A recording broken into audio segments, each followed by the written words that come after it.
오늘은 재질 넣는 방법하고 그 다음 렌더링하는 방법에 대해서 쭉 설명을 한 번에 쭉 이어서 할 겁니다. 자, 먼저 사각형을 이렇게 하나 그려 보실까요?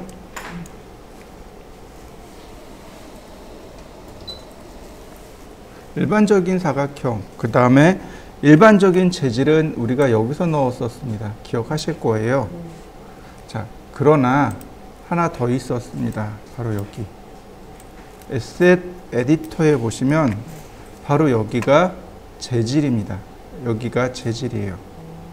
그리고 중간으로 내리면 화살표가 여기 왼쪽에도 하나 있고 오른쪽에도 있습니다. 오른쪽 거는 당연히 우리가 써야 되는 거고, 왼쪽에 있는 화살표는 뭐냐면 Material Library라고 합니다.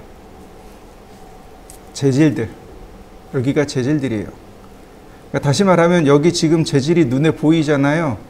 이렇게 재질 라이브러리들입니다. 재질 도서관이에요. 글래스 열면 이렇게 글래스에 대한 재질들이 쭉 있는 거죠. 여기까지 있는 게 아니고 휠을 돌리면 계속 이렇게 내려와요. 계속 나오는 거죠. V레이에 관련된 재질들입니다. 이렇게 많아요. 여러분들도 한번 확인해 보시죠.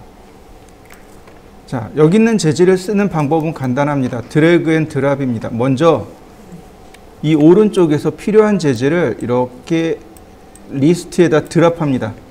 드래그해서 드랍. 그러면 이렇게 재질이 들어와요. 그 다음에 또 하나가 이제 어떻게 되느냐. 여기다 지정하는 방법은 선택입니다.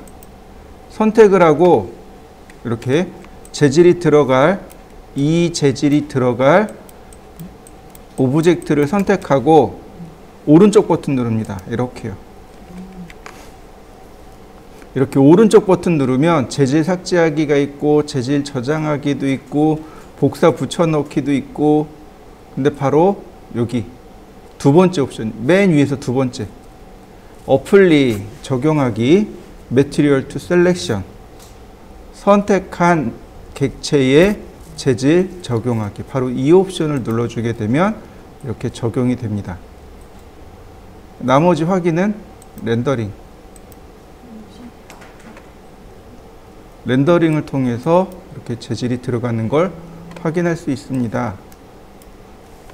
자, 여러분들도 한번 해보시죠. 자, 다시 한번 볼까요? 선택을 해요. 선택을 합니다. 그 다음에 드래그 앤 드랍으로 갖다 놔요. 자, 선택하고 오른쪽 버튼 Select Material, 아니 Apply Material to Selection, 재질에 이렇게 확대돼서 확인할 수 있는 거죠. 적용된 거 보이시나요? 네. 얘도 이렇게 재질 적용돼서 들어가는 게 보이실 겁니다. 한번 확인해 보시죠. 자, 보시면 이 부분이요. 여기 색깔이 까매서, 자, 바로 여기 점점점 있죠. 색상 위에 점점점이 있는데 보시면 제너릭이 있습니다. 제너릭, 지금 보시는 형태가 제너릭, 일반적인 형태입니다. 재질을 미리 보기 할 건데 어떤 모습으로 볼까요? 이런 뜻입니다. 일반적으로 이렇게 둥근 형태를 일반 형태로 봅니다. 그리고 눌러보시면 패브릭이라고 있습니다. 천이요. 이렇게 천 모양의, 그러니까 다시 말하면 천 패턴이죠. 그러니까 천의 재질로 쓸 때는 이렇게 패브릭으로, 그 다음에 플루어, 바닥 재질일 때는 이렇게 플루어로, 그 다음에 그라운드, 이건 저기 땅바닥이죠. 이렇게 땅바닥으로 들어가는 재질. 그 다음에 서피스, 표면이죠. 표면으로만 이렇게 표현되어지는 재질. 그 다음 월, 벽입니다. 이게 벽 재질. 그 다음에 월 클로즈업, 확대. 표면을, 그러니까 벽을 확대한 거죠. 그러니까 여러 가지 다양한 형태로 미리 보기를 통해서 바라보고 재질이 잘 들어갈까 안 들어갈까, 앞으로 내가 오브젝트에다 재질을 넣을 건데 잘 들어갈 것인가 안 들어갈 것인가를 판단해라, 이런 뜻이 되는 겁니다. 여러분들도 한번 바꿔보시죠. 자, 그 다음에 보시면 바로 이 부분, 아랫부분으로 내려가면 add material, 재질 추가하기가 있고, 그 다음에 import r met라고, vir met라고 되어 있는데 v-ray material이란 뜻입니다. 재질 불러오기. 얘는 재질 저장하기, 재질 삭제하기, 이렇게 되어 있습니다. 어디서요? 여기에서 재질 삭제할 수도 있고, 파일로 이렇게 저장시킬 수도 있고, 혹은 저장된 파일에서 불러올 수도 있고, 이런 뜻입니다. 예를 들어서 다 썼으니까 선택하고 휴지통 누르면 이렇게 지워지기도 합니다. 지워지기도 해요. 크게 문제되지는 않습니다. 자, New Material을 누르면 우리가 이제 체크해야 될 게 여기 제너릭, 일반적인 재질, 그 다음 emissive, 좀 발음이 되게 이상하죠? 자, 얘는 자기 스스로 빛을 내는 재질입니다. 야광 같은 재질. 그 다음에 밑으로 조금 더 내려가면 우리가 봐야 될 게 여기 오버리드 매트리얼이요. 오버리드, 재질 덮어쓰기. 이렇게 세 가지 재질만 체크할 거고요. 자, 먼저 제너릭이요. 제너릭을 누르게 되면 이렇게 오른편에 이렇게 재질들이 쭉 나옵니다. 자, 여러분들도 제너릭을 하나 만들어 보시죠. 자, 보시면 제일 첫 번째로 디퓨즈라는 것이 있습니다. 이 디퓨즈가 뭐냐면 사물이 지닌 기본적인 색상을 디퓨즈라고 합니다. 디퓨즈 그러면 그냥 일반적인 색상을 뜻하시면 돼요. 여기 색상 보이시죠? 얘를 누르시면 이렇게 컬러 피커가 뜹니다. 이 색상을 누르시면 컬러 피커가 떠요. 그래서 여기서 색상을 만드시는 겁니다. 여러분들이 색상을 만들어서, 자, 오케이. 그러면 색상 들어온 거 보이시죠? 네, 이렇게 해서 색상 지정하는 겁니다. 오른쪽 버튼 어플리, 그러면 이렇게 색상이 지정돼서 들어가요. 어려운 건 없어요. 근데 중요한 건 바로 얘입니다. 단순히 색상을 지정하는 건 문제가 안 되는데, 여기 바둑판 무늬 보이시죠? 바둑판 무늬 아이콘, 얘를 뭐라고 하냐면 맵이라고 합니다. 맵, MAP, 맵이요. 매트리얼이 있고 맵이 있고 그렇습니다.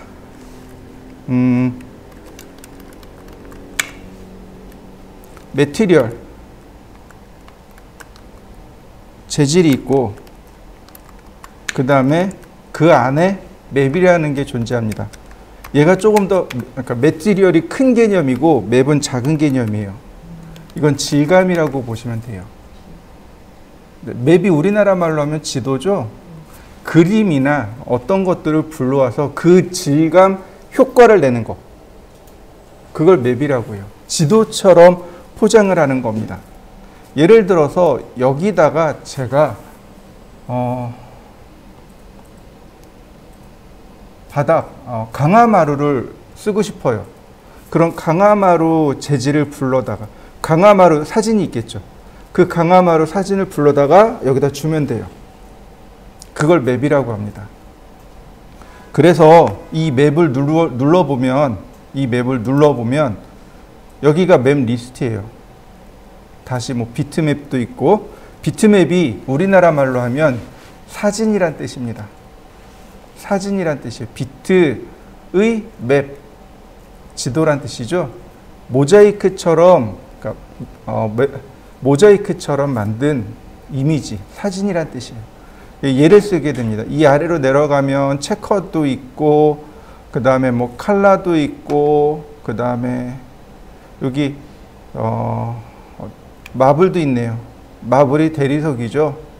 마블 대리석 질감 효과, 그 다음에 뭐 락, 암석, 스카이, 하늘 질감 효과, 여러 가지 질감 효과가 있어요. 이렇게 스카이 끝이 아니고 그 아래 스모그도 있고, 그 다음에 타일도 있고, 워터도 있고, 워터가 아마 마지막일 겁니다. 물질감 효과.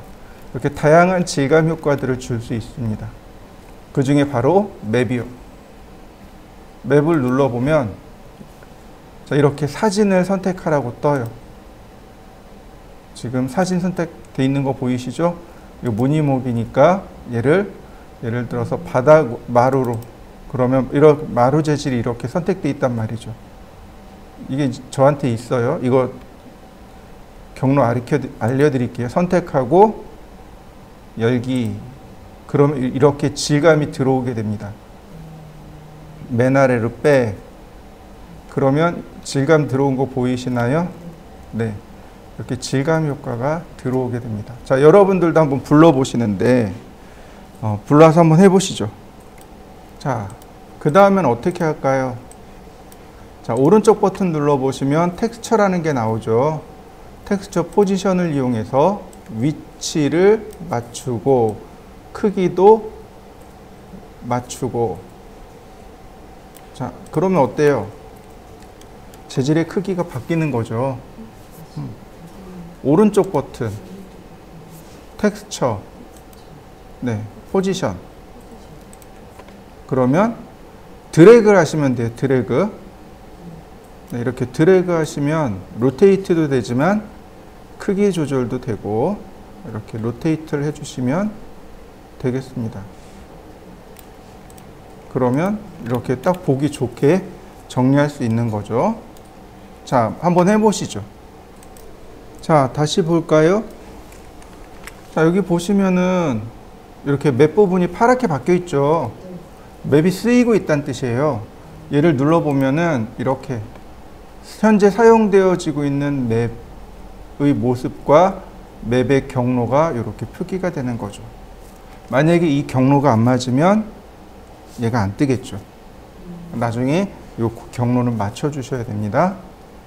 자, 이렇게 눌러보시면 얼마든지 맵의 경로를 이렇게 바꿀 수 있습니다. 모양도 바꿀 수 있겠죠. 당연히. 데크로 제가 바꿔봤습니다. 자, 그러면 이렇게 데크로 바뀌겠죠. 자, 여러분들도 재질을 한번 바꿔보시죠. 자, 그 다음에 밑으로 내려갑시다. 보시면 리플렉션이라는 게 있습니다. 리플렉션이 있고 그 아래 쭉 내려가면 리플렉션이 있습니다. 이거 단어가 비슷해요. RE, 그러니까 리죠. FRACTION, 그 다음에 RE, 리, FLECTION. 그러니까 FLE로 가느냐, FRA로 가느냐. 발음도 비슷해요. 리플렉션, 리프렉션 이렇게 됩니다. 리플렉션이라고 하는 건 반사란 뜻입니다. 반사질감이에요. 리플렉션을 주세요. 아, 이거 반사질감 주라는 뜻이구나. 리프렉션, 아, 이거 굴절 효과 주라는 뜻이구나. 리프렉션은 굴절, 왜곡이란 뜻입니다. 왜곡이란 뜻이에요. 자, 그럼 바닥에다 굴절 효과를, 반사 재질을 넣어 볼까요? 자, 요 값을 쭉 올려주시면 돼요. 100%면 반사가 들어갑니다. 지금 이렇게요. 주변에 반사 들어간 거 보이시는지 모르겠네요. 자, 그 다음에 트리플 클릭, 메이크 그룹. 그 다음에 뭐가 좋을까요? 네, 그냥 일단 사각형, 푸시 앤 풀, 서클, 푸시 앤 풀. 자, 제가 이렇게 주고 렌더링. 어떤가요? 여기 바닥 반사하고 있는 거 보이시나요? 반사가 되고 있는 거죠? 자, 한번 해보시죠. 이 배경은요, 이 반사 재질은요, 본래 이 재질이 어두워야 잘 일어나요. 밝은 재질은 잘 안 일어나요. 자, 다른 재질로 바꿔볼까요? 좀 어두운 걸로. 자, 이렇게 어두운 재질로 바꿔봤습니다. 자, 그리고 자, 렌더링. 많이 하지 말고 이 부분만 렌더링을 해보자고요. 여기만 렌더링 해보면 되죠. 어떤가요? 반사가 조금 더 또렷해진 거 보이시나요? 네. 어두운 재질일수록 반사는 확실하게 일어납니다. 그러나 밝은 재질은 리플렉션이 잘 안 일어나요. 그것만 염두에 두시면 돼요. 자, 그 밑으로 보시면 여러 가지 옵션이 있긴 하지만 쭉 넘어가셔도 될 것 같고요.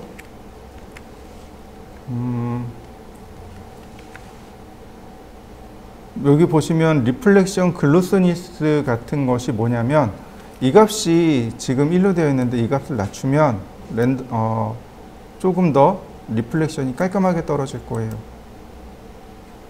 리플렉션 안 들어가네요. 리플렉션 안 들어오는 거 보이시죠? 네. 이 값을 키워주셔야 되겠군요. 그러니까 기본적인 값들이기 때문에 굳이 안 건드리는 거예요. 자, 그 다음에 여기 리프렉션. 자, 새로운 재질을 하나 만들어 보죠. 제너릭.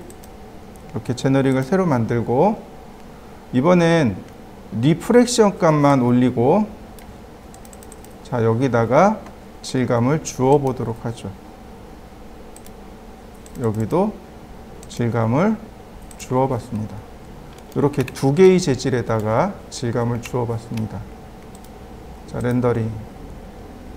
보이시나요?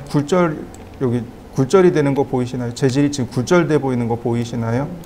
네, 재질의 굴절 효과입니다. 여러분들도 한번 넣어 보시죠. 바닥에는 리플렉션을, 그 다음에 이렇게 동그란 재질에는 리프렉션, 굴절 효과를 넣어 보세요. 이번에는 자, 역시 제너릭을 만들고 여기다가 오파시티 맵을 줄 겁니다. 여기 좀 밑으로 내려가면 오파시티라고 하는 옵션이 있습니다. 트랜슐런스가 매질이란 뜻이에요. 매질, 즉 재질의 그러니까 종류란 뜻이죠. 예를 들어서 유리같이 맑고 투명하게, 유리나 물처럼 맑고 투명하게 투명하게 통과하는 재질도 있겠지만, 예를 들어서 촛불 같은 건 어떤가요? 양초 같은 경우 이렇게 비춰보면 흐릿하게 비치잖아요. 사람 손도 이렇게 그 형광등 빛에 이렇게 비춰보면 그 혈관이 비치잖아요. 그런 식으로 질감이 여러 가지가 있다는 거죠. 젤리 같은 질감, 왁스 같은 질감, 그 다음 사람의 피부 같은 질감. 그 투명도가 이렇게 다 달라요. 그 투명도에 대한 질감 효과를 주는 겁니다. 그래서 여기는 크게 왁스 타입, 워터 타입, 그 다음 하이브리드 타입, 이렇게 크게 세 가지로 나눠져 있습니다. 요거는 굳이 안 하셔도 괜찮아요. 그냥 있다라는 정도만 알고 계시면 돼요. 왜냐하면 효과가 잘 안 보여요. 그래서 그냥 넘어가는 겁니다. 근데 우리가 봐야 될 게 뭐냐면 바로 그 아래 오파시티라고 하는 것이 있습니다. 이 오파시티가 불투명이란 뜻이에요. 자, 투명이라는 질감이 있을 텐데, 트랜스페어런시티라고 하는, 아까 봤던 요 트랜슐런스가 이제 투명에 대한 질감인데, 오파시티는 반대로 불투명에 대한 질감입니다. 자, 이 오파시티에다가 비트맵을 불러올 겁니다. 어떤 비트맵이냐면 이런 거예요. 여기 여러분들도 같이 불러보세요. 나무라는 폴더에 가면 이렇게 두 개의 재질이 있습니다. 하나는 PNG 재질이 있고 하나는 JPG 재질이 있습니다. 바로 이 JPG 재질이요. 요 하얗고 까만 거 있죠. 얘를 불러옵니다. 오파시티에는 얘를 불러오고, 이렇게 보시면 여기 나무 그림 들어와 있는 게 보이실 겁니다. 뭘로 볼까요? 그럼 이렇게 나무 재질이 이렇게 들어와 있는 게 보일 겁니다. 그 다음에 디퓨즈 맵에 아까 나무 PNG 있었죠? 이미지가 2장 들어와야 돼요. 이렇게 2장 들어와야 됩니다.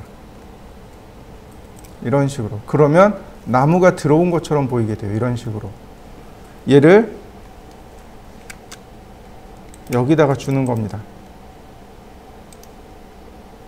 이렇게. 그러면 보이시나요?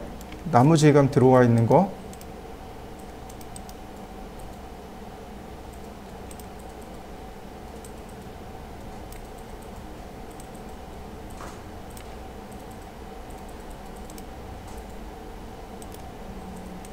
나머지 이동 툴로 이제 이렇게 내리는 거죠.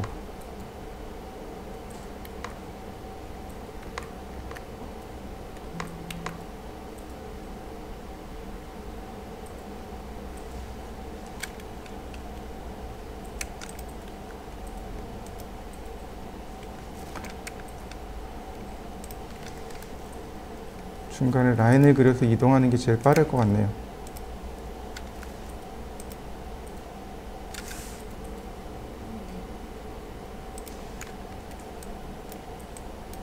어떤가요? 나무 질감이 이렇게 들어와 있는 것처럼 보이시나요? 나무가 들어와 있는 것처럼 보이시나요? 그러니까 재질이 두 개가 들어와야 되는 거예요. 하나는 이렇게 생긴 나무 재질, 그러니까 디퓨즈에는 이렇게 생긴 PNG 파일이 들어와야 되는 거고, 그 다음에 오파시티에는 누가 들어와요? 하얗고 까맣고. 재질이 두 개 들어와야 되는 겁니다. 나무 폴더에 들어가면 다 이렇게 돼 있습니다. 얘가 디퓨즈, 얘가 오파시티로 두 개 들어와야 됩니다. 디퓨즈 맵, 오파시티 맵 이렇게 두 개 들어와야 돼요. 그러면 이렇게 보이게 됩니다. 자, 한번 넣어 보시죠. 디퓨즈에도 넣어보고, 이렇게 오파시티하고 디퓨즈에 두 개를 집어넣어야 된다는 얘기예요. 오파시티에는 하얗고 까만 거, 디퓨즈에는 색상이 있는 알록달록한 거. 자, 넣어 보시죠. 그 다음에 이제 우리가 하나 봐야 될 게 뭐냐면, 여기 맵에 보면 범프 맵하고 디스플레이스먼트 맵이라는 게 있습니다. 두 가지가 있어요. 이렇게 맵에 보시면 범프하고 디스플레이스먼트 하고요. 자, 똑같이 얘도 똑같이 하나 만들어 볼까요? 얘 지우고 렉탱글 푸시 앤 풀. 자, 트리플 클릭 복제하기. 이동 툴로 복제했습니다. 이렇게 두 개를 만들어 놨어요. 상자 두 개를 만들어 놨고, 제너릭을 하나 만들겠습니다. 자, 디퓨즈 맵에는 누구를 불러올 거냐면, 자, 벽돌에 보시면 이렇게 생긴 게 있습니다. 요거 찾으셨나요? 벽돌 맵에 들어가면 이렇게 칼라가 있고 흑백이 있고, 자, 디퓨즈에는 이렇게 칼라를 불러올 겁니다.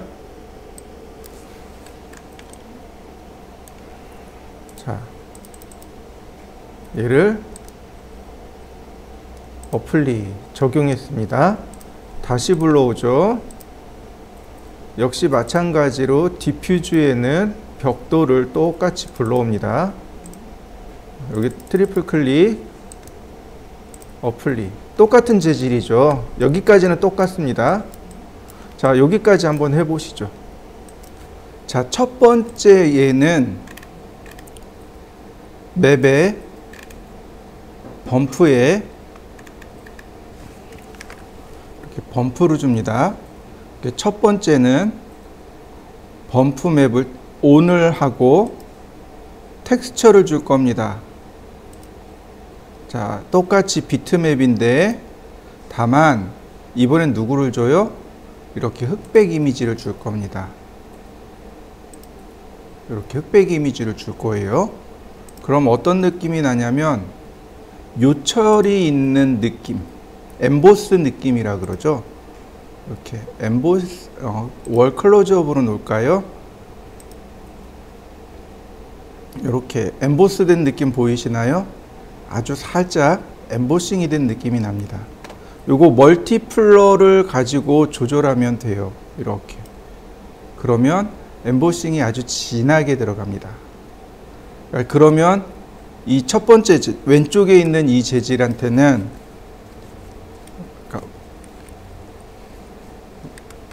왼쪽에 얘는 이렇게 엠보스 재질이 들어갈 거고요.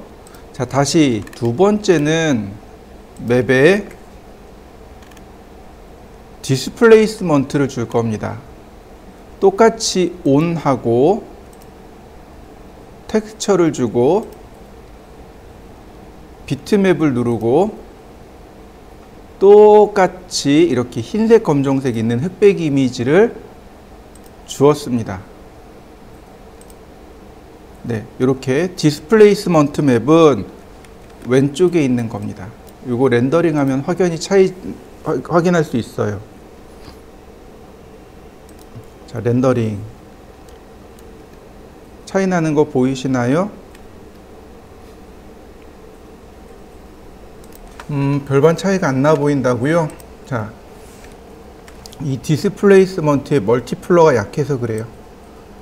똑같이 최대치 놓으면 안 될 거고 한 3으로 올려 바꿔보죠. 다시 한번 자, 렌더링을 할 건데 부분 렌더를 할 겁니다. 많이 차이 안 칠 테니까 요만큼만 부분 렌더.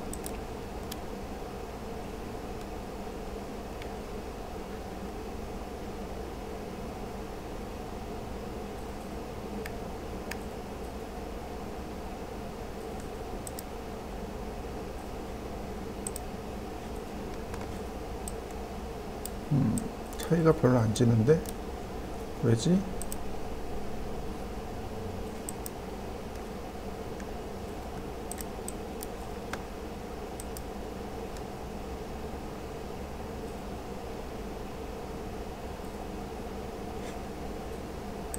범프맵은 뭐냐면 엠보스 효과예요. 요철감 있는 올록볼록한 느낌의 질감을 주는 겁니다. 그러니까 많이 주니까 이렇게 효과가 나버린 거예요. 근데 디스플레이스먼트는 뭐냐면 오브젝트에 면을 생성시키고 그걸 가지고 엠보스 효과를 주는 겁니다. 다시 말하면 범프맵은 그냥 렌더링 할 때 요철감 나게 렌더링을 하는 거예요. 근데 디스플레이스먼트 맵은 해당 맵을 주고 렌더링 할 때 면을 줘버려요. 면을 주고 해당 면값만큼 돌출을 하고 그러니까 요초를 주고 그리고 계산을 해버리는 겁니다. 지금 1인데 이 값을 0.5로 줄여보죠. 다시 렌더. 그러면 이렇게 여기 벽돌 느낌이 달라졌죠. 여기 보이시나요? 벽돌이 이렇게 엠보스 느낌이 들어간 거. 이렇게 엠보싱이 돼버린 거 보이시나요? 이런 벽돌 질감 효과 줄 때. 이쪽은 범프 맵이에요. 그러니까 질감 효과가 별로 안 나요. 그런데 이쪽 오른쪽은 디스플레이스먼트 맵이잖아요.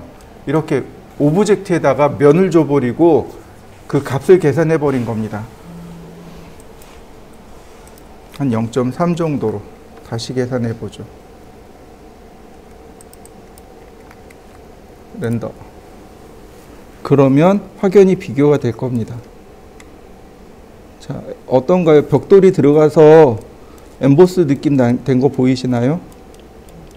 이렇게 여기가 이제 경계선이고 윗면과 정면입니다. 자, 한번 여러분들도 해보시죠.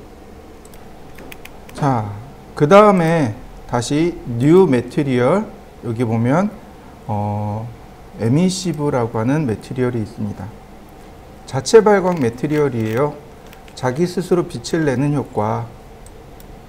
자, 서클 조그맣게 하고 푸시 앤 풀, 트리플 클릭, 메이크 그룹.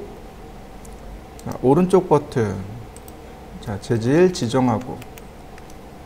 자, 렌더.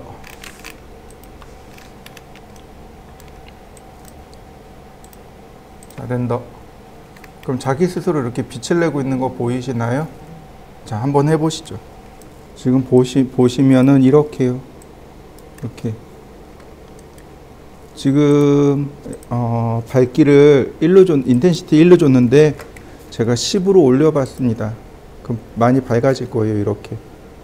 조명이 밝아져서 주변이 환하게 보이는 거 보이시나요? 네. 그러니까, 오브젝트가 재질로 인해서 조명처럼 바뀌는 거죠.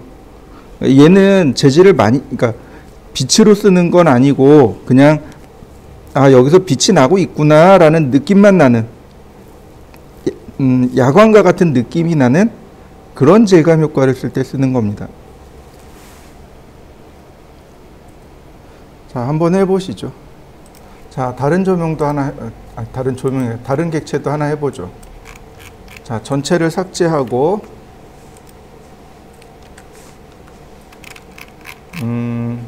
제가 사각형을 하나 그릴 건데요. 트리플 클릭, 메이크 그룹, 그리고 다시 렉탱글, 푸시 앤 풀, 트리플 클릭, 메이크 그룹. 자, 여러분들도 이렇게 두 개를 만들어 보세요. 이렇게 두 개를 만들어 보시면 되겠고, 자, 첫 번째 재질은, 자, 제너릭인데 이름을 바꿀 겁니다. 빨강으로 이름을 바꿨고요. 네, 빨강색 쓸 겁니다. 빨강색을 썼고요. 네, 바닥에다 줄 겁니다. 이렇게요. 두 번째 재질은 제너릭인데 재질 이름을 흰색으로 줄 겁니다.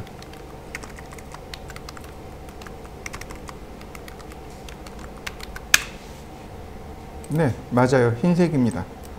100% 흰색이고, 여기 이렇게 그냥 흰 재질에다가 주었습니다. 자, 렌더링을 해보면 어떤 일이 발생하는지 한번 보시죠.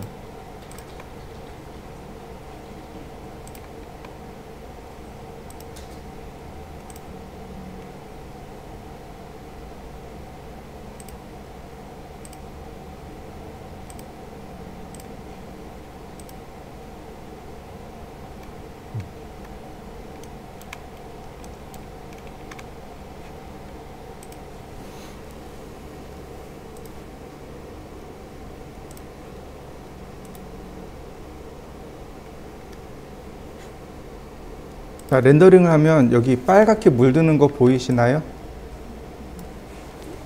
왜 물들었을까요? 빛이 이렇게 바닥에 닿고, 그 다음에 바닥이 빨간색이니까 빨간색으로 물들어서 튕겨 올라간 거예요. 이해되시나요? 그러니까 이럴 경우 사용하는 게 오버리드 매티리얼입니다. 재질 덮어쓰기요. 자, 보시죠. 자, 이럴 때 쓰는 게 오버리드 매티리얼인데, 자, 매티리얼을 보시면 여기 오버리드가 있어요.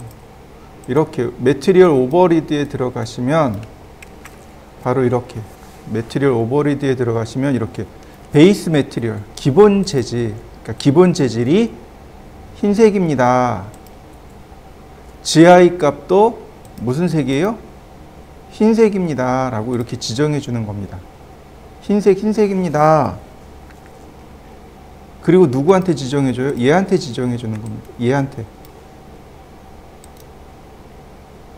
아니구나. 얘한테 지정해 줘야 되는구나. 다시요. 빨간색입니다. 빨간색인데, 얘가 빨간색인데 GI 값으로 흰색이 나가요 라고 이 바닥에다 지정해 주는 겁니다. 자, 다시 어플리 매티리얼, 그리고 렌더링. 그럼 어떤가요? 여기 하얀색으로 그냥 렌더링 되는 거 보이시나요? 네, 이 바닥에다가 바로 이 매티리얼 오버리드를 적용해 주는 겁니다. 자, 한번 해보시죠. 자, 재질은 여기까지 쓰시면 되고요. 이번엔 렌더 옵션입니다. 바로 여기. 요게 렌더 옵션인데요.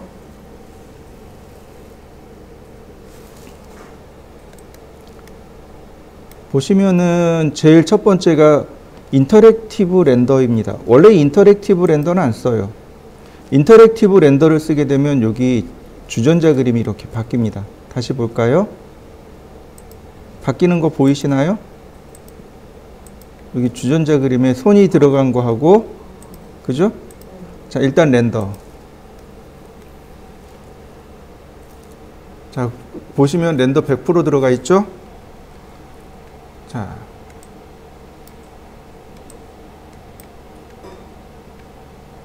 뭐가 바뀌나요?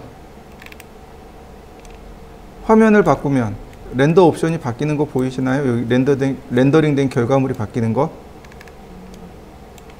지금 작아서 제대로 안 보일 텐데, 자요.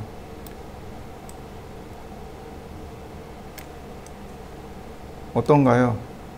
결과물대로 즉석해서 렌더링해서 보여주는 거 보이시나요? 얘가 지금 인터랙티브 렌더를 하는 겁니다. 근데 이렇게 오래 하면 어떻게 될까요?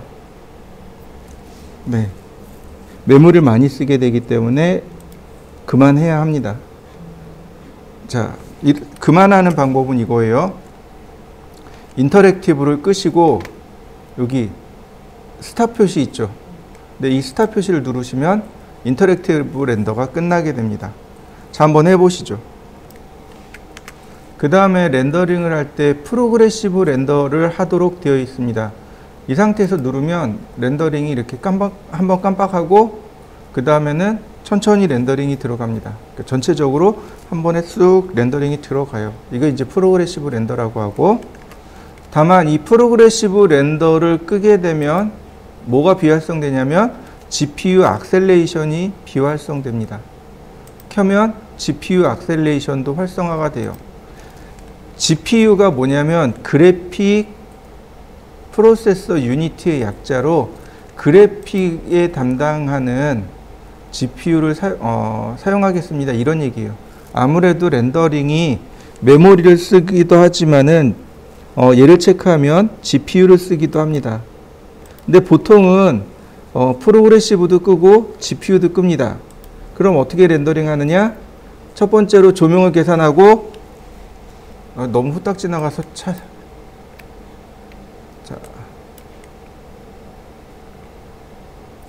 두 번째로 조도를 계산합니다.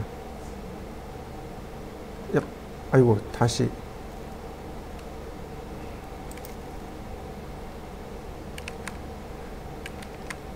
여기 보시면 네모난 사각형들이 왔다 갔다 하면서 렌더링 하는 거 보이시나요? 네. 다시 볼까요? 여기 요 네모난 사각형, 요걸 버킷이라고 해요. 네모난 사각형 단위로 렌더링을 다시 계산하는 거예요. 조도를 다시 계산해 가지고 화면에 뿌려줍니다. 그러니까 아무래도 얘가 조금 더 쉬워요. 그래서 이 방법을 많이 사용합니다. 자, 한번 해보시죠. 자, 그 다음에 보시면 제일 중요한 게 여기 퀄리티입니다. 이미지의 퀄리티가 그 다음이 제일 중요해요. 지금 보시면 화면에 이렇게 보시면 이렇게 요런 부분들 있죠. 지금 제가 동그라미 친 부분들, 요런 부분들, 그 다음에 여기 얼룩덜룩한 거 보이시나요? 요런 것들을 조절할 수 있어요. 자, 보시면은 이렇게요. 여기 글로벌 일루미네이션에 여기 있는 값들, 그 다음에 레이 트레이스에 있는 여기 있는 값들, 요 값들을 같이 봅니다. 미디엄 값을 제가 바꾸면 여기서는 안 나오겠네요. 자, 미디엄 값을 바꾸면, 자, 색상 값이 바뀌는 거 보이시나요? 보시면 이 값이 미디엄 값이 있고, 그 다음 하이가 있고, 베리 하이가 있고, 그 다음 로우가 있고, 드래프트가 있고. 일반적으로는 미디엄으로 놓고 보시면 돼요. 그런데 만약에 여러분들이 출력용으로 만들고 싶어요. 이거 누군가 출력을 해서 누군가한테 보여줘야 돼요. 그러면 이거 하이나 베리 하이로 바꿔 놓으시면 돼요. 그러면 굳이 내가 여기 있는 옵션들을 안 바꿔도 돼요. 얘가 알아서 바꿔줍니다. 이해되시나요? 굳이 여기 있는 값들을 안 바꿔요. 네. 이 퀄리티만 가지고 조절합니다. 그러면 여기가 다 바뀌어요. 대신에 렌더링 시간이 늘어나요. 지금 얘도 렌더링 시간이 나와 있을 텐데, 여기 5ms라고 이렇게 되어 있는데, 실제로 이거 다시 렌더링을 하게 되면 렌더링 시간이 되게 오래 걸려요. 이런 부분들이 아주 세밀하게 재계산돼 버리기 때문에 렌더링 시간 자체가 바뀝니다.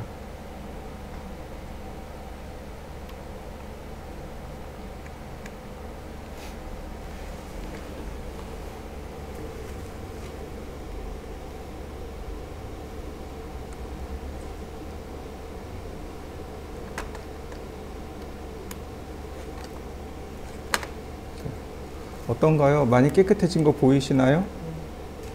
화면이 많이 깨끗해진 걸 확인할 수 있습니다. 그래서 요 렌더링, 요 퀄리티를 첫 번째로 조절하시면 되겠고요. 보편적으로는 그냥 미디움으로 놓고 쓰시고, 여기서 조금만 조절하고 싶다 그러면 누구를 조절하냐면 여기 노이즈 리밋 있죠. 이 노이즈 리밋을 0.01로 바꾸세요. 그러면 퀄리티가 많이 좋아집니다. 근데 보시면은 이렇습니다. 자, 이 값이 베리하이면 0.003까지 내려가요. 근데 미디움이면 0.05죠. 그러니까 0.01까지 내려가는 건 그렇게 많이 바꾸는 게 아니에요. 0.003까지 내려가기 때문에 그리 많이 바꾸는 건 아니지만 그래도 0.01까지 내리면 퀄리티가 많이 좋아집니다. 그래서 급한 대로 쓰기에는 가장 좋습니다. 자, 그 다음에 카메라 옵션으로 들어가죠. 그 다음엔 카메라입니다. 카메라를 열어보시면은요, 스탠다드 표준 카메라가 있고, VR 스피어컬 파노라마 카메라가 있고, VR 큐브 카메라가 있고, 그러니까 다시 말하면 가상현실에 관련된 카메라를 설치하겠냐라고 물어보는 겁니다. 우린 그거 안 하니까 스탠다드로. 그 다음에 그 아래 옵션에 보면 스테레오라고 되어 있는 것이 있습니다. 역시 스테레오 VR을 할 거냐라는 뜻입니다. 이거 안 하니까 역시 그냥 넘어가시면 돼요. 자, 그 다음에 보시면 스탠다드 카메라에 보시면 익스포셜 밸류에서 14라고 되어 있을 겁니다. 이 값이 문제예요. 익스포셜 밸류 이 값이 문제입니다. 자, 스탠다드 카메라 바로 오른쪽으로 쭉 가면 조절자 있는 거 보이시나요? 네, 얘를 누르시면 여기가 수동 카메라로 바뀝니다. 수동 카메라예요. 필름 감도, 필름 센서시티브, 필름 센시티비티, 네, 필름 센시티비티, ISO 값이라고 하고 필름 감도라고 합니다. 필름의 입자, 그러니까 빛의 입자가 하나가 들어오면 필름에 100개의 입자가 반응한다 이런 뜻이에요. 만약에 여기를 200으로 바꿔놨어요. 그럼 무슨 뜻이 돼요? 빛의 입자가 하나 들어오면 필름의 입자 200개가 반응합니다. 이런 뜻이 됩니다. 더 많이 반응하면 반응할수록 예민해지는 거죠. 빛에 예민하게 반응하는 정도를 뜻합니다. 다시 말하면 이렇게 보시면 되죠. 한여름 8월 1일 날 2시라고 생각을 해보시죠. 햇빛이 굉장히 강렬하죠. 이때는 빛이 많아요. 이때는 빛의 입자가 조금만 들어와도 충분히 활발하게 움직일 수 있어요. 근데 똑같은 날짜지만 한 7시라고 가정을 해보죠. 그럼 어둑어둑해지는 시간이죠. 이때는 필름 센서시티브, 그러니까 이 ISO 값이, 감도 값이 올라가야 되는 거죠. 한 200이나 400만큼. 왜냐하면 7시나 8시에는 빛이 별로 없잖아요. 그러니까 빛을 많이 받아가지고 많이 움직이게끔 그렇게 바꿔줘야 됩니다. 이게 감도 값이에요. 그래서 필름 감도가 높으면 높을수록 밝게 나와요. 렌더링 결과가 밝게 나옵니다. 예를 들어서 이 값을 50으로 했습니다. 자, 렌더 50일 때 대략 이 정도 밝기가 나왔어요. 자, 요만큼만 다시 렌더링 하죠. 200으로 바꿨습니다. 렌더. 여기 밝게 나온 거 보이시나요? 확 차이가 나죠? 네. 이 필름 감도 값에 의해서 밝기 차이가 납니다. 그러니까 적당히 조절해 주시면 돼요. 그래서 이 값이 100일 때는 EV 값이 14.24이지만 이 값이 뭐 200으로 더 예민해졌어요. 그러면 값이 내려가는 거 보이시나요? 13.24로 내려가 있습니다. 그죠? 다시 볼까요? 이 값이 100이에요. 그러면 14.24로 바뀌어 있죠? 자, 다시 볼까요? 이 값이 50입니다. 그러면 15.24로 바뀐 거 보이시나요? 네, 다시 말하면 어두워지면 어두워질수록 이 익스포셜 밸류 값이 커지는 겁니다. 내가 결과를 밝게 받고 싶어요. 그럼 이 값이 낮아져야 되는 겁니다. 예를 들어서 지금 렌더링 했어요. 어두워진 거 보이시나요? 네, 13으로 바꿔보죠. 13.24로 바꿨습니다. 결과가 밝아진 거 보이시나요? 네, 이렇게요. 같이 움직이는 겁니다. 그 다음 어퍼처 F넘버라고 되어 있을 겁니다. 조리개 값이에요. 카메라의 조리개 값입니다. 조리개를 많이 열면 빛이 많이 들어오겠죠. 그러니까 결과물이 밝아집니다. 조리개를 적게 열면 빛이 조금 들어오니까 어둡게 보이는 겁니다. 자, 똑같이 100으로 놓고요. 자, 다시 렌더링을 해보죠.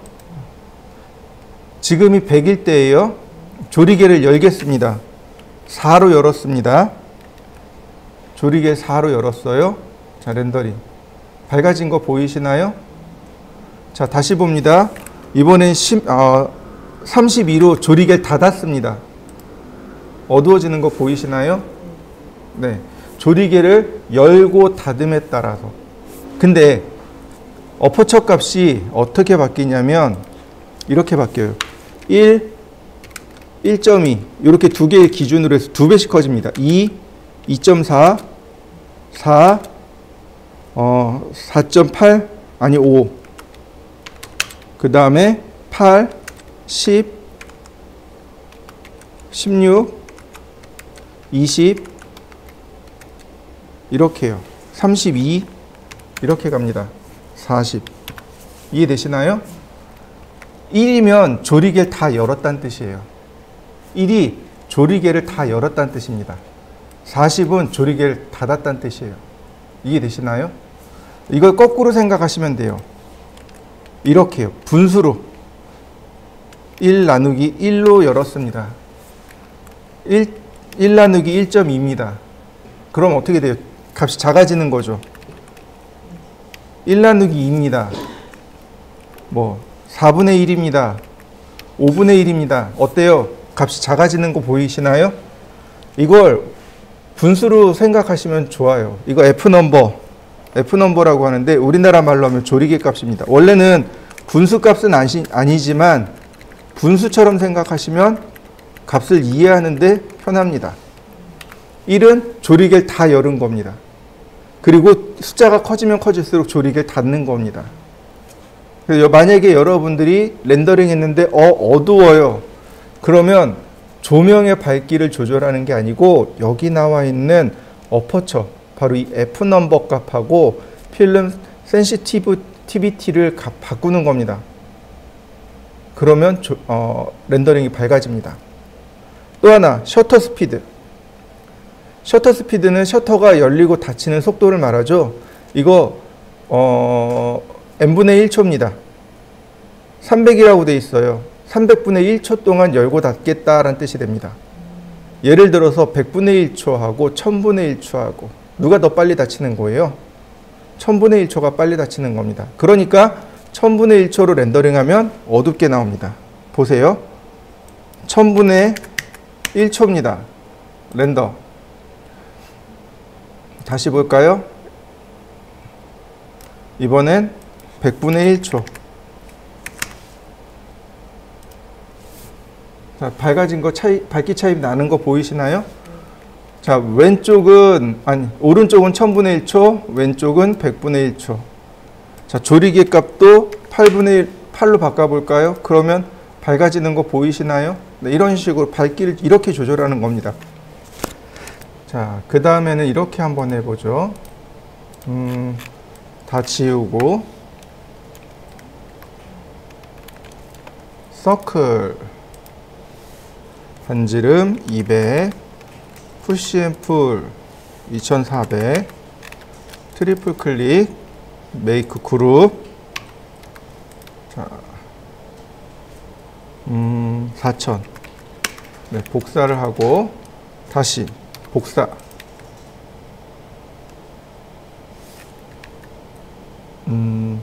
2500만큼씩 10개를 그러면 이렇게 통로가 만들어진 거 보이시죠? 자, 여기까지 한번 해보시죠. 자, 그 다음 렌더 옵션에 들어가면 카메라에 뎁스 오브 필드라는 값이 나옵니다. 뎁스 오브 필드 보이시나요? 네, 뎁스 오브 필드. 네. 바로 여기 포칼 포인트라고 있죠? 지금 하얗게 되어 있는데, 자, 켜보면 이렇게 나올 겁니다. 그죠? 누른 다음에 위치를 클릭해 주세요. 그러면 자동으로 이와 같이 포커스가 잡힙니다.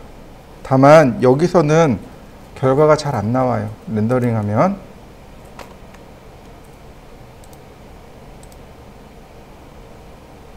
결과가 별로 이렇게 좋지는 않아요.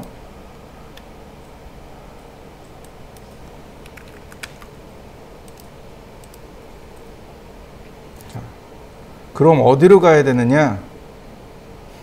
이걸 풀어야 됩니다. 바로 이 스탠다드 카메라에서 익스포셜 밸류로 풀어주면 여기 포커스 디스턴스도 있고 디포커스가 나옵니다. 바로 이 값을 조절하시면 돼요. 디포커스 값을 조절하면 이렇게요. 값이 흐려지는 거 보이시나요? 피사체의 심도입니다. 뎁스 오브 필드가 피사체의 심도입니다. 심도. 내가 지정한 점을 기준으로 얼마나 깊게 보일 것이냐, 얕게 보일 것이냐, 이 얘기예요. 지금은 피사체 심도가 얕아진 겁니다. 이 뎁스 오브 필드는 피사체의 심도를 얕게 해서 주변을 이렇게 뿌옇게 흐려뜨리는 겁니다. 이해되시나요? 이게 이제 뎁스 오브 필드예요. 주로 이 익스포셜 밸류 값에서 잘 나와요. 여기에 디포커스 값을 조절하시면 좋습니다. 그러면 이렇게 포커싱 효과가 일어나게 돼요. 포커싱 효과 일어난 거 보이시죠? 네, 한번 해보시죠. 출력 결과물은 정확한 거는 뭐 포토샵 띄워서 A4 사이즈 띄워서 하면 돼요. 그럼 대략 3400 얼마에 2600인가 2700 얼마 이렇게 나와요. 그게 딱 300 dpi 결과물입니다. 그러니까 이렇게요. 297mm에 210mm에 300 dpi 해상도를 맞춰야 됩니다. 그러면 대략 3400 얼마에 2600 얼마 뭐 2700 얼마 요 정도 픽셀이 나와요. 근데 뒤에 100단위, 10단위, 1단위 외우기 귀찮단 말이죠. 그러니까 어떻게 해요? 2970에 2100으로 외워버리는 거죠. 밀리미터에다가 공을 하나 붙여버리시면 돼요. 그러면 얘는 대략 어느 정도냐면 250 dpi 정도가 나옵니다. 대략 250에서 270 dpi 정도가 돼요. 이해되시나요? 그럼 인쇄 기기 자체가 300 dpi 밖에는 인쇄를 못해요. 인쇄 기기 자체가. 그렇기 때문에 300 dpi로 맞추는 건데 이 정도 사이즈면 한 250에서 270 dpi 정도 사이즈면 충분하거든요. 이걸로 해서 이렇게 한다고 해서 이미지가 떨어지거나 그런 건 아니거든요. 그래서 이제 이렇게 주로 많이 사용합니다. 그래서 여기다가 쓰는 거예요. 가로 이미지가 2970, 세로 이미지가 자동으로 나오죠. 왜냐하면 아스펙트 레이소 가로 세로 비율이 16대 9로 되어 있으니까. 여기 눌러보시면 이제 출력할 이미지가 어떤 거냐에 따라서 픽처이냐 4대 3 비율에 따라서 그러면 이렇게 세로의 비율이 자동으로 잡히겠죠. 이게 제일 중요해요, 사실은. 이게 제일 중요합니다. 5대 4 랜드스케이프.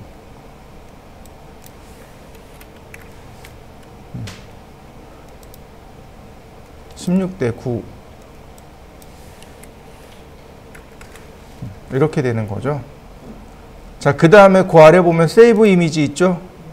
네, 얘를 켜놓고 얘를 누르시면 파일 저장을 시킬 수 있습니다. 렌더링 타임이 길다 그랬잖아요. 그러니까 어떻게 해요? 렌더링 다 하고 네가 알아서 저장해. 이렇게 되는 거죠. 그게 세이브 이미지입니다. 예를 들어서 선택하고 D 드라이브에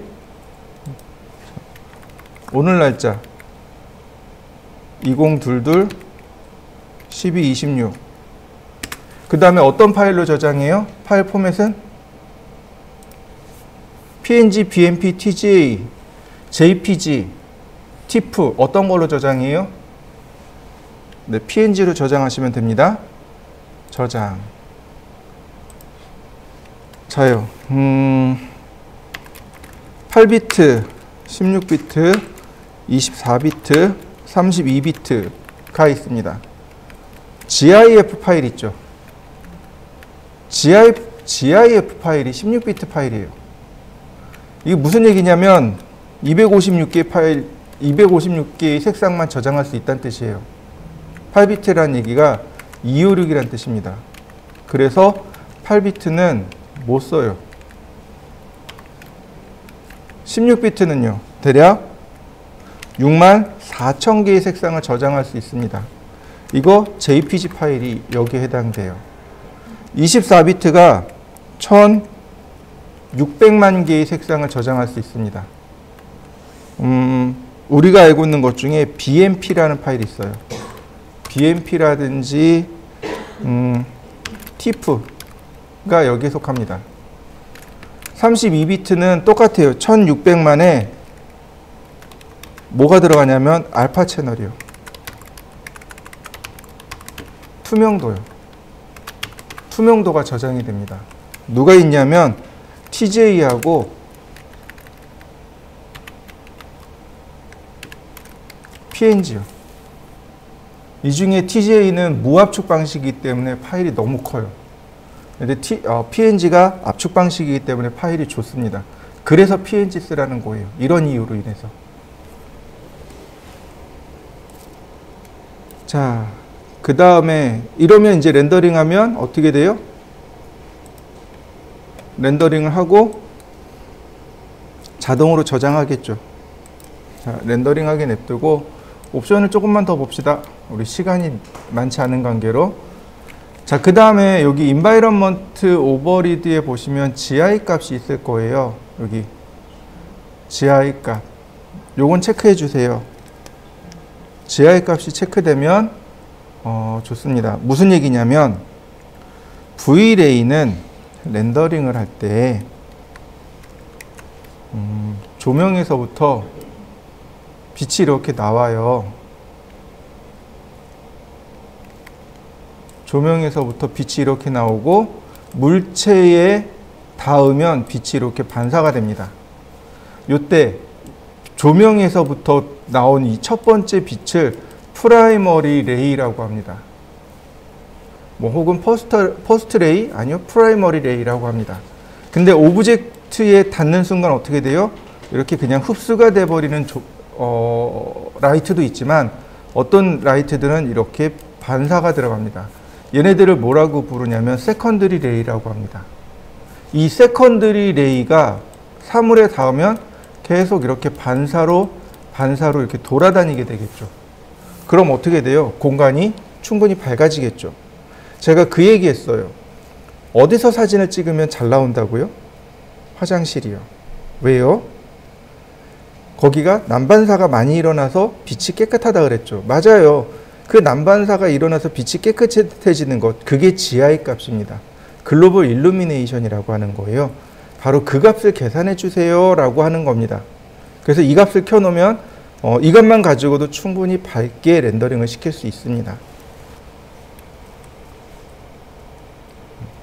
그래서 이 값을 켜놓으란 얘기고 나머지는 굳이 안 키셔도 돼요. 자, 얘는 렌더링이 한참 걸리네요. 냅두고. 자, 그 다음에 이 값이 누구랑 연결이 되어 있냐면 이 GI 값이 어디랑 연결되어 있냐면 바로 여기 글로벌 일루미네이션, 바로 여기랑 연결이 되어 있습니다. 얘도 GI 값이에요. 얘도 GI 값입니다. 그렇다고 얘를 껐다고 해서 여기가 계산이 안 되냐? 아니요, 계산은 돼요. 계산은 되지만 이 값에 의해서 여기가 자, 보시면 이렇게 세 가지 옵션이 있습니다. 이리디언스 맵, 브라우트 포스, 라이트 캐시 이렇게 세 가지 옵션이 있습니다. 계산하는 방식이 원래는 네 가지인데 여기서는 그러니까 스케치업은 세 개만 받아들였어요. 이리디언스 맵, 브라우트 포스, 라이트 캐시 이렇게 세 가지 방식입니다. 이리디언스 맵하고 브라우트 포스는 비슷하다라고 보시면 돼요. 라이트 캐시만 좀 다르다라고 보시면 됩니다. 라이트 캐시는 뭐냐면 빛의 입자가 나오겠죠. 조명에서 빛의 입자가 나와서 이렇게 사물에 딱 닿겠죠. 입자 하나가 딱 닿는 순간 에너지가 이렇게 쫙 퍼지게 돼요. 동그랗게 에너지가 퍼지게 됩니다. 그 에너지에서 조도를 계산하는 겁니다. 그 에너지의 조도를 계산하는 거예요. 그게 라이트 캐시입니다. 그래서 라이트 캐시는 프라이머리에 안 써요. 이거 프라이머리에다 놓고 렌더링하면 이렇게 동그랗게 생겨요. 빛의 입자가 닿아가지고 이렇게 동그란 얼룩이 생깁니다. 얼룩덜룩하게 생겨요. 그래서 프라이머리에는 라이트 캐시를 안 쓰고 세컨드리에만 라이트 캐시를 씁니다. 프라이머리에는 브라우트 포스하고 이리디언스 맵하고 이렇게 두 가지를 주로 쓰는데 이런 거예요. 차이점이. 먼저 계산을 해요. 이게 렌더링을 시작하잖아요. 그럼 조명의 위치를 체크하겠죠. 그리고 각 위치의 조도를 계산할 거 아니에요. 조도를 계산해서 바로 화면에 뿌려주는 건 브라우트 포스입니다. 화면 쭉 계산하고 조명의 위치 계산하고 그 다음에 조도 바로 계산해 주는 거. 이건 브라우트 포스예요. 근데 이리디언스 맵은 뭐냐면 일단 조도만 계산해 줘요. 일단 조도를 첫 번째로 계산하고 그 다음에 조명 위치를 다시 계산해서 조도를 다시 계산해 버립니다. 이리디언스 맵은 조도 보관법이라고 해요. 조도를 다시 계산해 주는 거예요. 한 번 더 계산하는 겁니다. 그러니까 브라우트 포스보다는 이리디언스 맵이 조금 더 조명을 잘 계산해요. 그래서 보통 프라이머리에는 이리디언스 맵을 쓰고 세컨더리에는 라이트 캐시를 씁니다. 근데 렌더링 시간이 조금 짧아야 돼요. 그러면 프라이머리에 브라우트 포스를 쓰고 세컨드리에 라이트 캐시를 씁니다. 무슨 뜻인지 이해되셨나요? 네, 다시 설명합니다. 화면이 이렇게 있으면 제일 먼저 뭐부터 계산해요? 조명의 위치를 계산해요. 조명의 위치를 계산해서 빛의 입자를 쏘겠죠. 그리고 해당 위치의 조도를 계산을 해줘요. 이게 브라우트 포스입니다. 이해되시죠? 근데 이리디언스 맵은 일단 렌더링부터 해줘요. 1차로 렌더링을 쫙 합니다. 그리고 2차로 다시 브라우트 포스처럼 조도를 다시 계산해 주는 거예요. 그러니까 렌더링이라든지 조도라든지 이런 게 누가 좋아요? 이리디언스 맵이 렌더가 훨씬 더 좋아요. 결과물이. 근데 렌더링 타임은 브라우트 포스가 좋아요. 그러니까 서로 장단점이 있는 거죠. 그래서 브라우트 포스를 많이 써요. 쓰기는. 왜냐하면 장면을 보고 그 다음에 조도의 위치를 계산하고 그 다음에 거기서 나오는 빛의 입자를 계산해 버리니까 사람들의 얘기로는 그래요. 평이. 브라우트 포스가 가장 현실적인 조명 효과를 낼 수 있다라고 이야기합니다. 근데 현실적인 거는 현실적인 거고 퀄리티가 좋아야죠. 좀 그래픽적인 느낌도 나야 되고 좀 밝아야 되고 이런 거니까 그래서 사람들이 이리디언스 맵을 많이 씁니다. 자, 보시면 이래요. 이리디언스 맵은 내용이 많습니다. 미니멈 레이스하고 맥시멈 레이스라는 값이 나와요. 이렇게 미니멈 레이스, 맥시멈 레이스.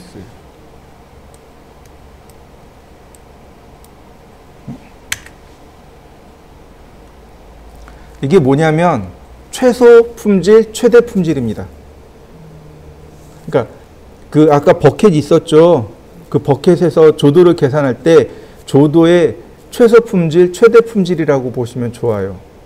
0이 렌더링 해상도와 똑같은 겁니다.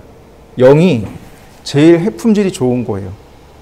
이렇게 보시면 돼요. 0이 품질이 좋고 그러니까 0이 1대1이라고 보시면 돼요. 0이 0값이 1대1이라고 보시면 돼요.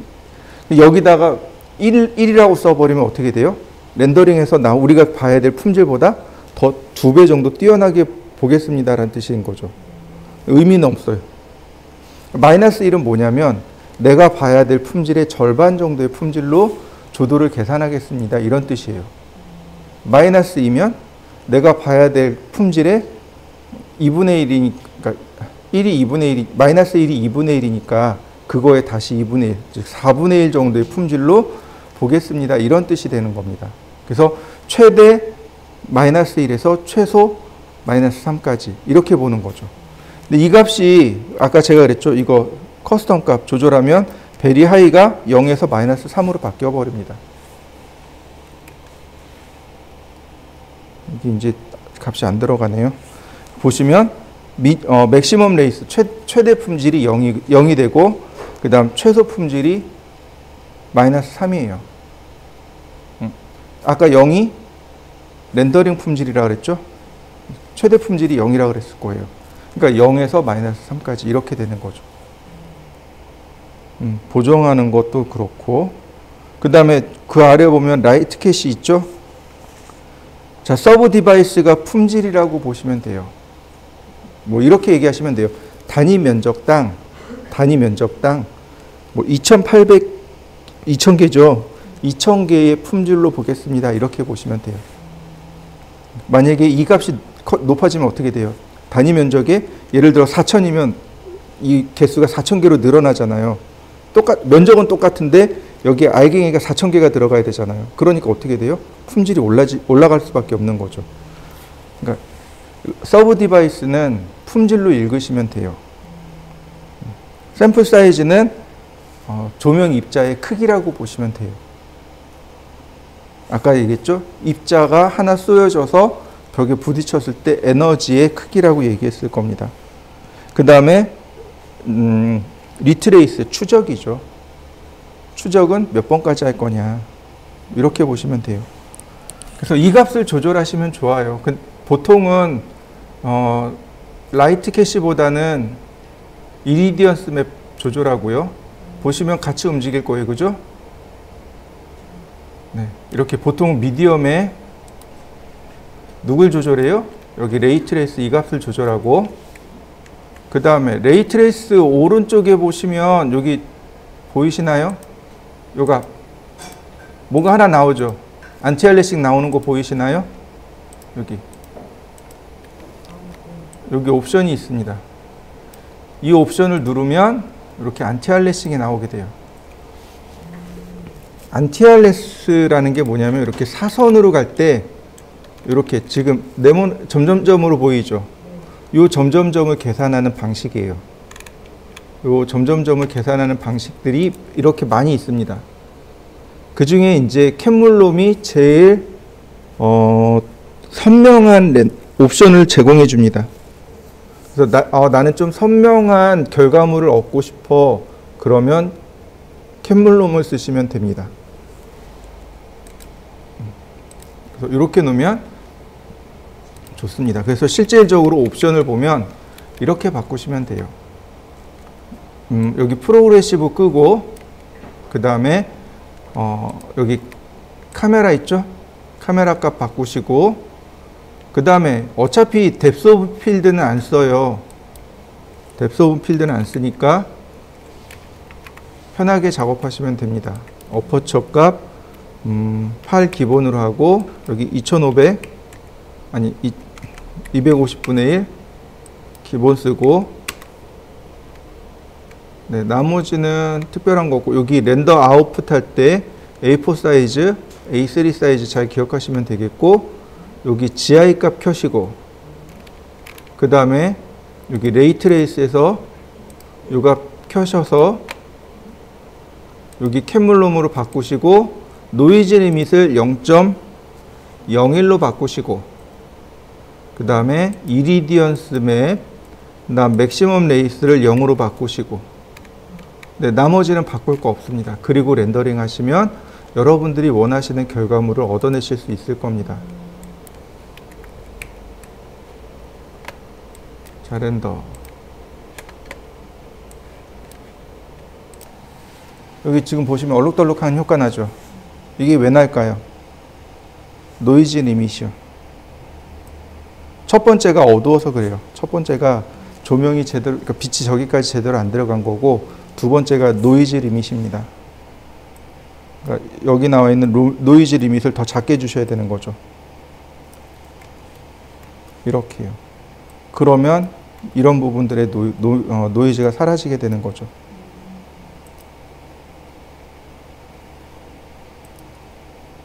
옵션 하나만 더 설명해 드릴게요. 그게 뭐냐면 여기 앰비언트 어클루전이라고 하는 옵션이 있습니다. GI 값 맨 아래 보면 앰비언트 어클루전이라고 하는 값이 있습니다. 어클루전이 폐색이란 뜻인데 음영이라고 보시면 돼요. 이 앰비언트 어클루전이 음영이란 뜻으로 그냥 받아들이시면 돼요. 무슨 차이냐면 여기 보시면 제가 렌더링 했을 때 여기 지금 그림자 이렇게 만들어진 거 보이시나요? Y자 모양으로. 근데 저거 그림자 값입니다. 이 앰비언트 어클루전을 끄고 렌더링을 해보죠. 끄고 이 부분을 다시 렌더링을 해보겠습니다. 여기 사라지는 거 보이시나요? 그림자 사라진 거 보이시나요? 선이나 아주 얇은 간격 등의 그림자를 주는 옵션이 앰비언트 어클루전입니다. 여기다가 앰비언트 어클루전을 줘버리면 그림자를 계산해줘요. 이렇게. 그래서 경계를 또렷하게 잘 얻어낼 수 있습니다. 지금 보시면 이런 부분들 있잖아요. 이런 손잡이 부분들. 지금 여기 보시면 이런 아래쪽에 보면 손잡이 부분들에 대해서 조금씩 그림자 들어가 있는 거 보이시나요? 근데 이 값이 앰비언트 어클루전이라는 값 때문에 나온 겁니다. 만약에 이 값이 없으면 이런 부분들에 지금 그림자가 안 나올 거예요. 자, 다시 한번 보시죠. 지금 껐고요. 자, 여기만 다시 한번 렌더링.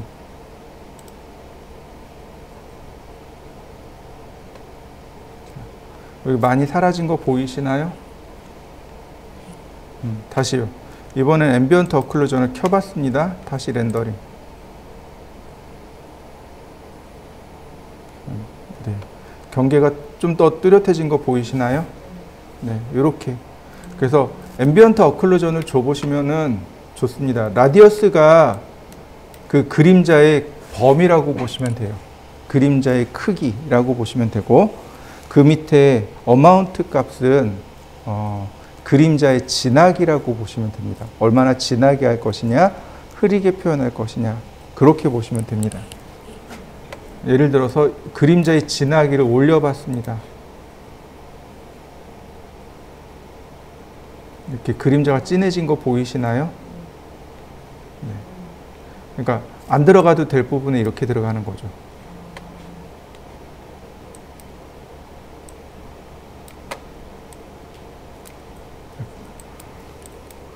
한 2로 바꿔보죠. 다시 렌더. 그러면 그림자가 많이 사라지는 걸 확인할 수 있습니다. 여기 그림자가 많이 사라졌죠. 그림자의 범위입니다. 예를 들어서 20이라고 놨어요. 그럼 그림자가 더 많이 쭉 퍼지게 됩니다. 그림자 이렇게 쭉 퍼져버린 거 보이시나요? 커져서 그림자의 범위가 커져버린 거죠. 예를 들어서 3으로 놨어요. 그러면 여기 그림자의 범위를 보시면 많이 작아지는 걸 확인할 수 있습니다. 이렇게 그림자의 범위가 작아진 걸 확인할 수 있죠.